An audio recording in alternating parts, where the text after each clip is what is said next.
இந்த ரெசிபி ரொம்பவே டிஃப்ரெண்ட்டானது. எத்தனை பேத்தால செய்ய முடியும்னு எனக்கு தெரியல. நம்ம வீட்டு தோட்டத்தில் பீட்ரூட் போட்டிருந்தோம். அதை நான் தான் ஃபஸ்ட்டு ஹார்வெஸ்ட் பண்ணேன். ஸோ அதோடது வந்து நான் பெங்களூர் வரும்போது எடுத்துகிட்டு வந்திருந்தேன். அதோட லீஃபு மட்டும் கட் பண்ணிவிட்டேன். ப்ளஸ் தண்டோட சேர்த்தியே கட் பண்ணிவிட்டேன். யூஸ்வலாக நம்ம கடையில் வாங்கும்போது எவ்வளோ லென்த் இருக்குமோ அந்த லென்த் மட்டும் விட்டுட்டு ரிமைனிங் எல்லாம் கட் பண்ணிவிட்டேன்.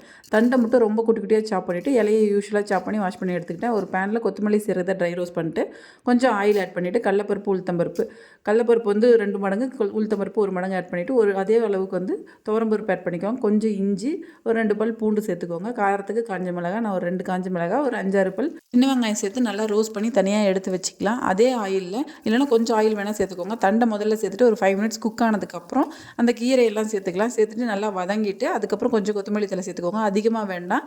நம்மளோட பீட்ரூட் லீஃப் வந்து அதிகமாக இருக்க மாதிரி பார்க்கணும். நல்லா வதங்கினதுக்கப்புறம் ஒரு மிக்ஸி ஜாரில் தேங்காய் நல்லா துருவி ஆட் பண்ணியிருக்கேன். அது கூட நம்ம வதக்கி வச்சிருக்கிறது எல்லாமே ஆட் பண்ணிக்கலாம். ஃபஸ்ட்டு கொத்தமல்லி சீரகம், அதுக்கப்புறம் வெங்காயம், மிளகாய், ஃபைனலாக கீரை சேர்த்துட்டு கொஞ்சம் உப்பு சேர்த்துக்கோங்க. ஃபைனலாக கொஞ்சம் தண்ணி சேர்த்து எப்பவும் சட்னி கிரைண்ட் பண்ணுற மாதிரி கிரைண்ட் பண்ணிவிட்டு ஒரு பேனில் எண்ணெய், கடுகு, கடலப்பருப்பு, உளுத்தம்பருப்பு, கருவேப்பிலை சேர்த்து தாளிச்சு இதில் ஊற்றுனீங்க அப்படின்னா சூப்பராக இருக்கும். கலர் தான் வித்தியாசமாக இருக்குது. டேஸ்ட் கண்டிப்பாக நல்லா இருந்தது.